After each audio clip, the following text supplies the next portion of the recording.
今個星期要留意嘅市場因素真係實在唔少，有加拿大大選、歐美公布嘅第一季 GDP 同日本央行議息會等等。等我今天同大家一一講解。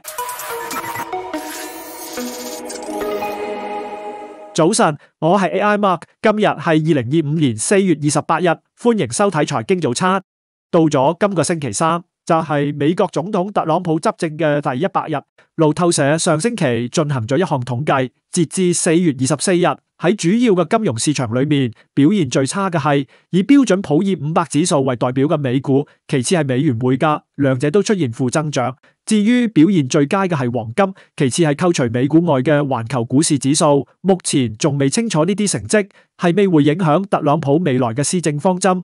今天28日，加拿大將舉行大選，幾個民調都顯示執政自由黨黨魁卡尼勝出嘅機會大。值得留意嘅係，卡尼嘅政策主張喺經濟上係要減少對美國嘅依賴，並對加拿大嘅經濟進行重組。所以幾乎可以肯定，如果卡尼勝出，加拿大往後同美國間嘅關係將出現重大改變。本週美國有3個經濟數字公佈，特別值得關注，分別喺星期三同星期五公佈。率先在星期三，美國將發佈第一季 GDP 同3月 PCE 通脹數據，呢兩個數字預計將會為市場提供特朗普政府貿易政策推出後對美國經濟影響一個較全面嘅初步評估。而到星期五，美國仲會公佈最新嘅4月份就業報告，呢份報告將會反映企業點樣喺特朗普4月貿易政策不斷轉變之下，對勞動市場作出嘅回應。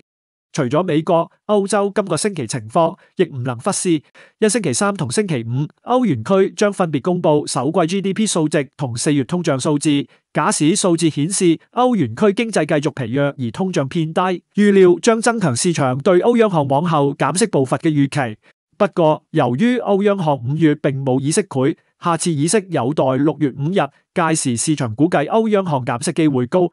最後，今個星期值得關注嘅焦點係日本，因為日央行將會喺星期四公佈議息結果。市場普遍預期日央行將維持利率不變。不過，上星期四，日本財務大臣加藤勝信同美國財長貝森達喺華盛頓會面。雖然加藤勝信會後表示雙方並未討論日元匯率問題，但市場仍然保持高度關注。擔心特朗普政府可能會為咗改善美日之間嘅貿易差距，要求日本加快貨幣升值。考慮到上述因素，加上日本當前確實面臨住相對較高嘅通脹率，市場希望了解日央行係咪會喺今個星期嘅會議上暗示未來嘅加息時間表。